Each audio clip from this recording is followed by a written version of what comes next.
Hello friends, welcome to ITK Fun Day, your own channel where we make IT interesting for everyone. So continuing from our previous video which was on OSI model, in this particular video we will understand the most basic entity of networking, which is an IP address. But we will now in this video understand it in more detail but in a very fun way. So we'll start with some binary basics. We will go and just refresh a bit of maths which we learned about binary numbers in our school days. Then we will understand the exact IPv4 structure, how it is formed. Moving on, we will then understand the classes, different classes under which an IP address can be categorized, and then public versus private IP, which I think most of us use day in and day out, and eventually we will end up learning what is the difference between IPv4 and IPv6, which I think most of us wants to know. So without wasting any more time, let's get started. Please subscribe to my channel and hit the bell icon.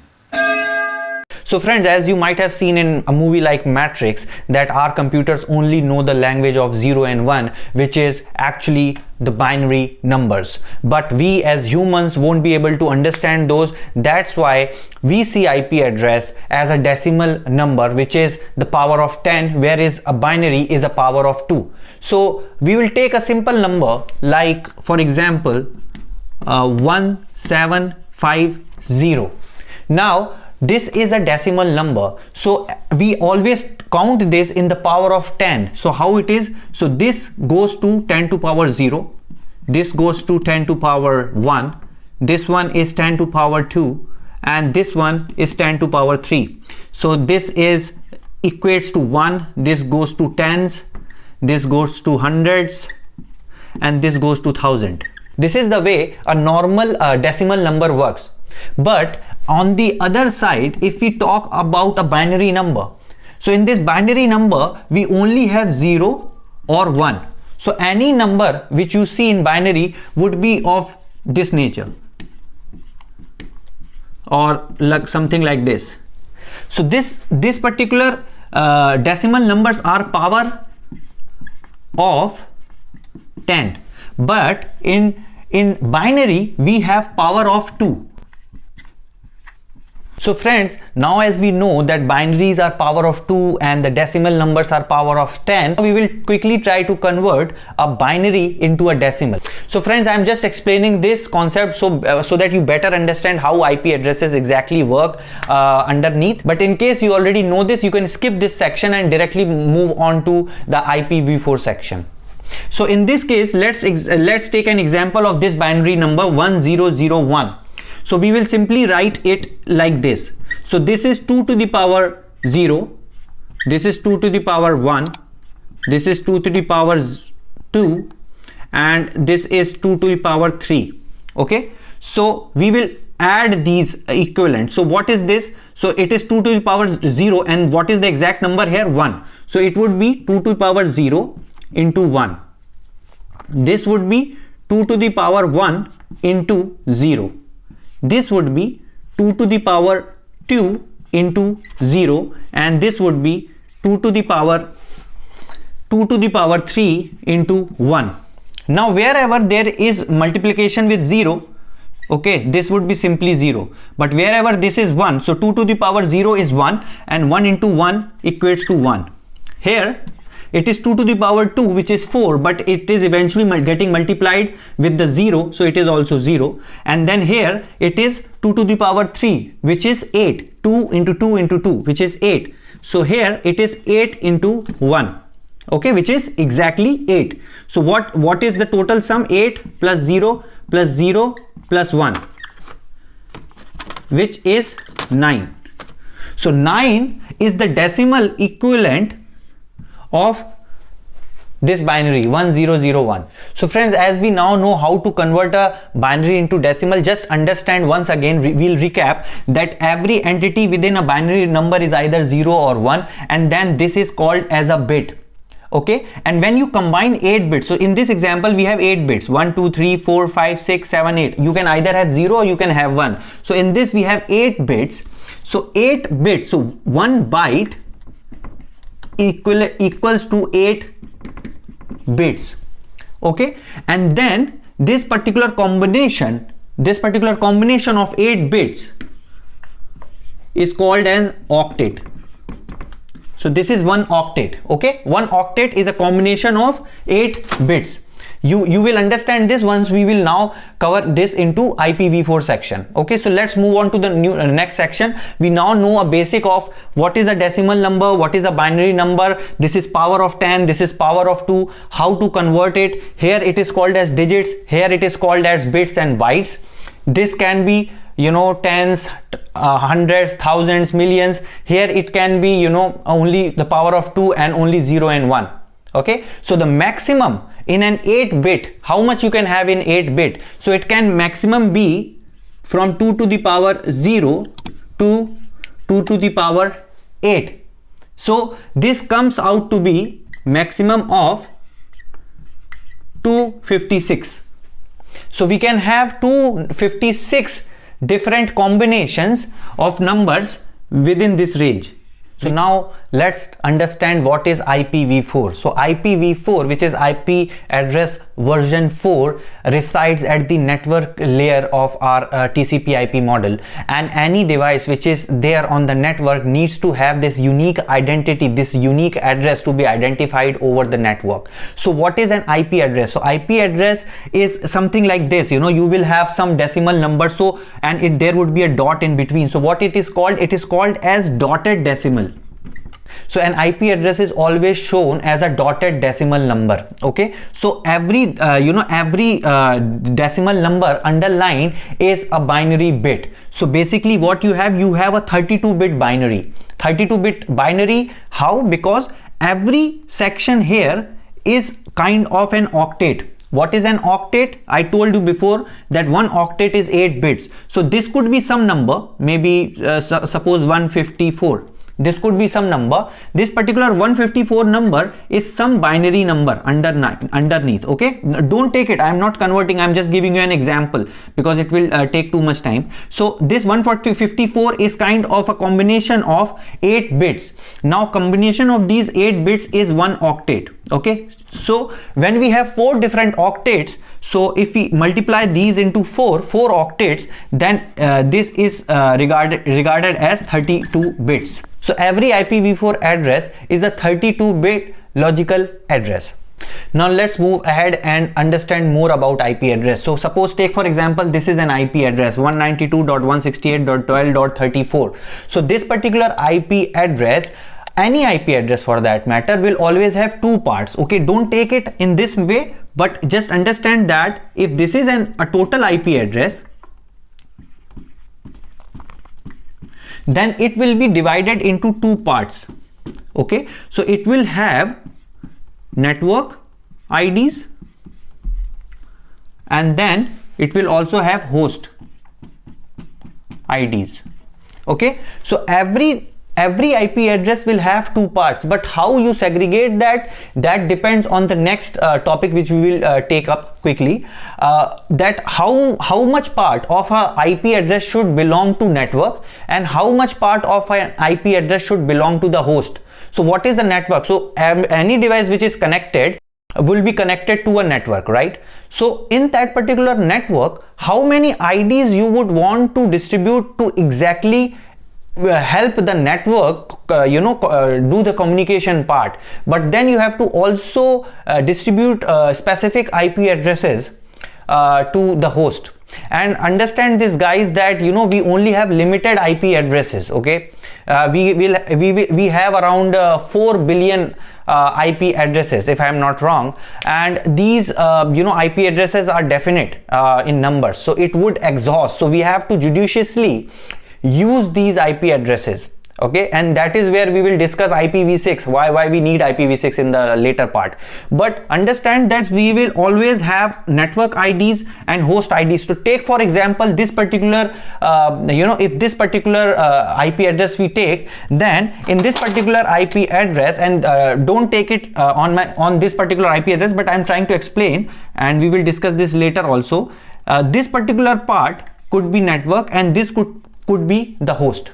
Okay, but how to divide it? It could be divided here, it could be divided here. Where we have to segregate that is dependent on the class of that IP address, in which particular class that particular IP address belongs, because that helps us to understand how we have to utilize this.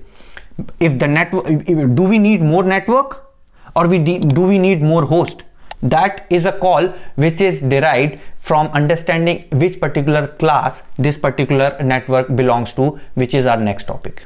So friends, now we will understand what are different IPv4 classes and how IP addresses can be categorized within these classes. But before that, a quick recap of our binary section video so that we understand some basics and recap it. 1 byte is equal to 8 different bits, and those combination of 8 bits forms 1 octet. And one particular octet, when multiplied by 4, that means 4 different octets when comes together creates a 32-bit IP address. So you can understand the hierarchy. Now, a combination of 8 bits means power of 2, as I told you. So 2 to power 8, we can have 256 different combination of binary numbers within one particular octet or one particular byte or 8 different bits. So 2 to the power 8, which is 256. So 256 different combination of binary numbers can reside in 8 bits equivalent to 1 byte and also equivalent to 1 octet. Take for example, to correlate it with a decimal number, take for example, if there is a number called as 999. So the maximum value which you can store here is 999. Okay, but at the same time you can have 1000 different combinations of numbers which can reside in this. So you can start from 0 0 0 1 2 3 blah blah blah ending up to 999. So there is a difference. Maximum value what you can store is 999, which in case of a binary number, if you take binary and if you make everything 1, okay, so the maximum you can store is 255, and if you keep everything 0 is it will be 0. So what could be the maximum IP address you can have? You can have 255.255.255.255. Every address which you see should be within this range. So 0.0.0 up till 255.255.255.255, because that is the maximum you can reach, right? Understood? Now coming back to our different classes. So basically we have 5 different classes of IP address: class A, class B, class C, class D and class E. So let's start with class D and E, because these we will not discuss in detail. So basically we have divided the ranges of our whole IP address into different categories. So for class D and class E are not discussed in detail because these are used for multi-class and experimental R&D work. Okay, so we will not discuss these ranges now. Okay, but we will discuss these 3 because you have whatever address you might have seen would fall under these 3 main categories. So within class A you have all the addresses with the range starting from 1 to 126.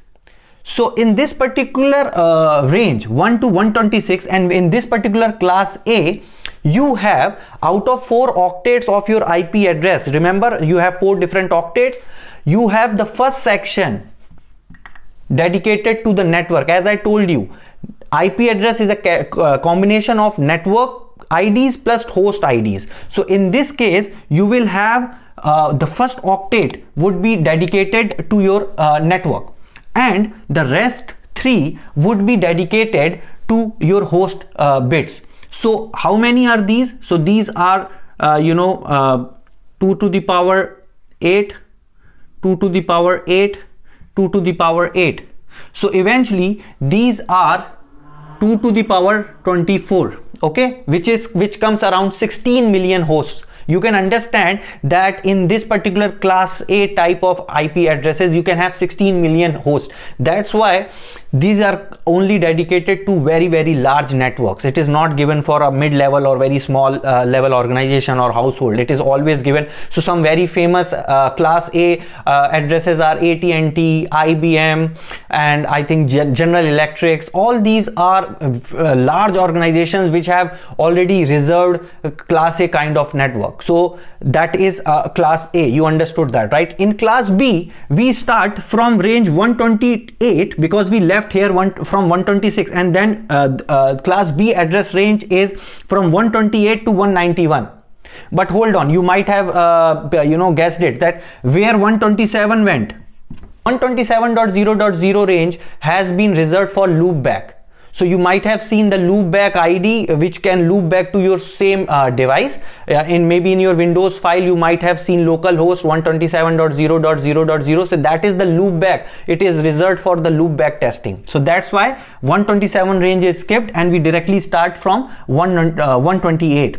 So from 128 to 191, all the IP addresses within this range are considered under class B. And in this so in this particular section, we had the first 8 bits dedicated for network, but in this we have increased that. So we have 2 different octets, or maybe 16 bits dedicated to network and 16 bits dedicated to host. So this is kind of an equilibrium is kind of formed here, but not exactly, because here also you will have around 16,000 different network. Okay, 16,000 different kind of networks you can use, and 65,000 different hosts you can use. But a valid question which might be coming in your mind is, then when if this is also 16 bits and this is also 16 bits, so number of networks and number of hosts both should be equal, because this is 2 to the power 16 and this is also 2 to the power 16. But it is not the case, because because as I told you, the first octet decides which particular class A, class B, class C, or class D, or class E address it is. That's why some bits of this particular address are dedicated for that. So in case of class A, your first bit is always 0. In case of class B, your first 2 bits, out of your first 2 bits, first bit is 1 and the second one is 0. And in your class C, your first 2 bits are ones and the last one is 0. Similarly for class D, your first 3 are ones and last one is 0. And eventually for our class E, all your first 4 bits are 1 1 1 1. That's why when you are calculating anything for the networks, you have to subtract that dedicated number of bits out of that. So in case of class B address, you have 2 different bits dedicated for this particular class B address. So what you will do, you have to minus that from 2 to the power 16. So it has to be 2 to the power 14. Okay, that's why it comes to 16,384, whereas this remains at 2 to the power 16. Okay, so this is class B address. Almost half. First two octets are for networks and the second 2 are for the host.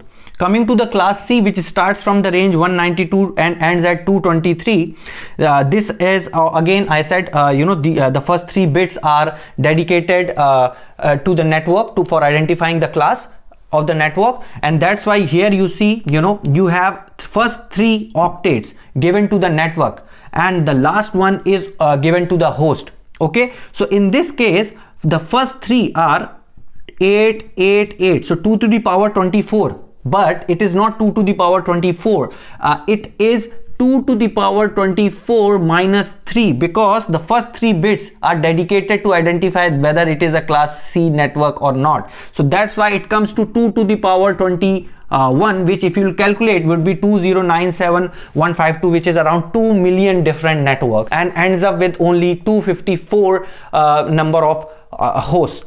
Okay, and then this is the way the network addresses are segregated. Okay, and you might also question that if it is 2 to the power 8, because only the last octet is there, this particular octet is there, again a good point, so it should be 256.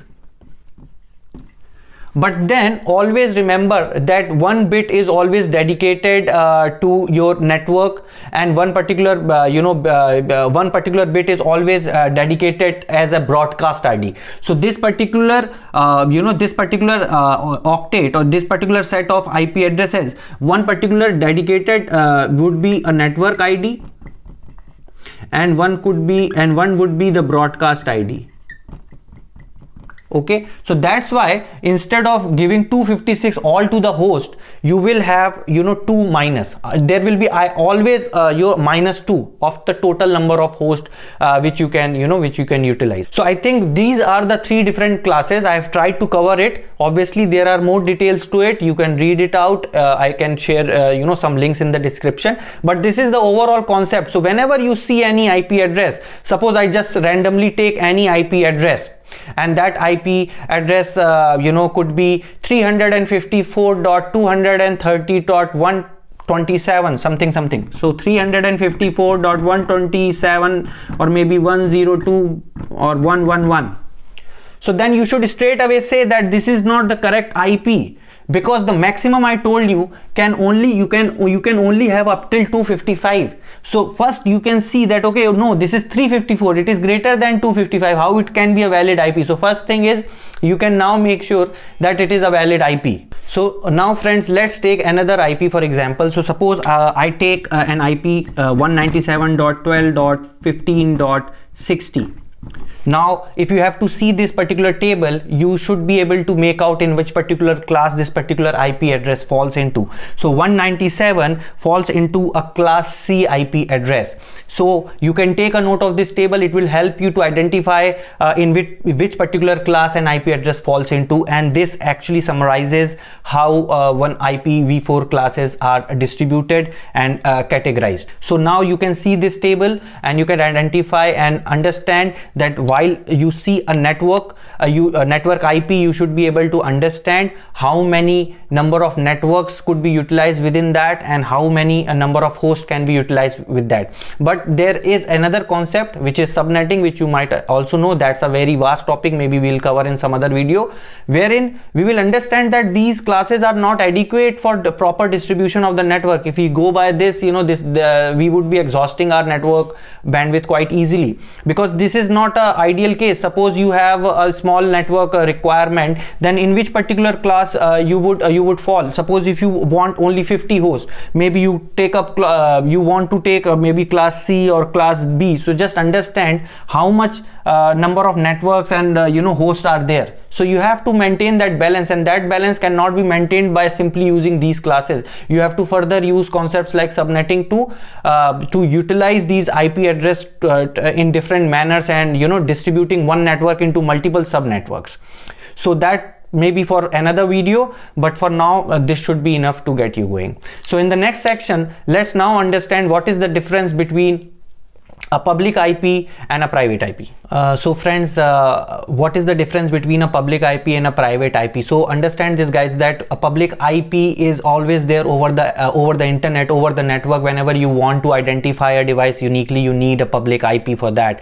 But what if you want to use IP addresses for your local usage? Suppose within your company you have your local area network, a LAN, and you want to distribute IPs for that. You do not need you do not need the whole IP range which is reserved for public IP for that. That's why we have this dedicated range 10.0.0, 172.16.0.0, 192.168.0.0. so whichever IP addresses you see within the network would fall within this particular private IP range. And then that is the case, two different networks could have the same IPs, because these are only for private and the local use.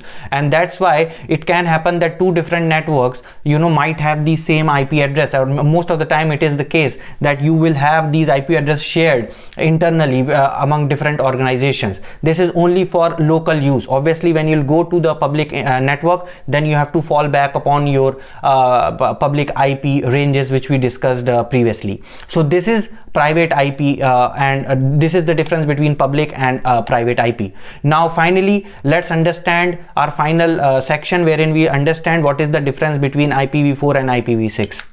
So now at the last part of this video, let's understand what is the difference between IPv4 and IPv6. So IPv4 was the version which came more than 20 years back in the world of networking, and it has been continuing since then. But you have to understand that this is eventually a 32-bit IP address, and a maximum of 4 billion IP addresses could only be utilized. So you know, the researchers knew that, you know, this would exhaust, so they always wanted to move to a version of IP where you could have enough IP addresses to cater to the future demands. So that's why they came up with a 128 bit of IP address, which is called as IPv6. In comparison to IPv4, which is a 4 billion number, IPv6 is just huge. I cannot even tell you the number. Maybe I'll show you somewhere on the screen while I'm talking, but literally it is so huge that if I just have to give you an example, if you are assigning 1,000 different unique IP addresses per second,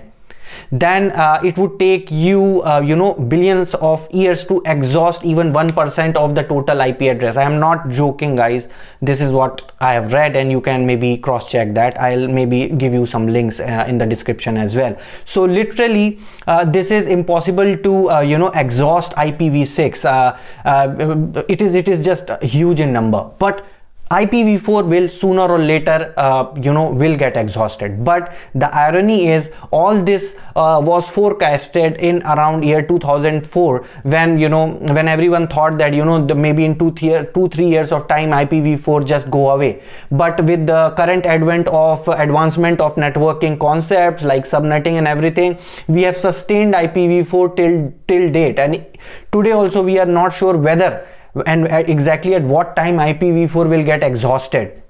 But most of our devices, most of our computers and softwares and hardwares are now supporting IPv6, but the transition is very, very slow. So we really don't know when eventually we will cut off from IPv4 and eventually move into IPv6. But yeah, that is there, and as and when we need it, we have to move. Obviously there are some compatibility issues, and that's why the absorption rate of IPv6 is very, very slow. But eventually this will exhaust. IPv4 will exhaust eventually, and then we will have no other option but to move to IPv6. So this is a very, very quick difference between what is an IPv4 address versus what is an IPv6 address, and how these are different from each other. So guys, I think this has been a very long tutorial, but I hope you enjoyed it. So just to recap, we started with the basics of binary, then we understood the structure of an IP address, how a IPv4 address is structured. We also understood various classes under which IPv4 address is classified. Then we moved on to understand what is a public IP, what is a private IP, and eventually now we know what is IPv4 versus IPv6. So friends, I hope you liked this video, and if you did, please hit the like button, please hit the subscribe button to get more videos like this, and also let me in the comment section below what you would want to learn next in the field of networking or any other field of IT. So until then, please keep supporting, please keep hitting the likes, and yes, keep hustling. Bye for now.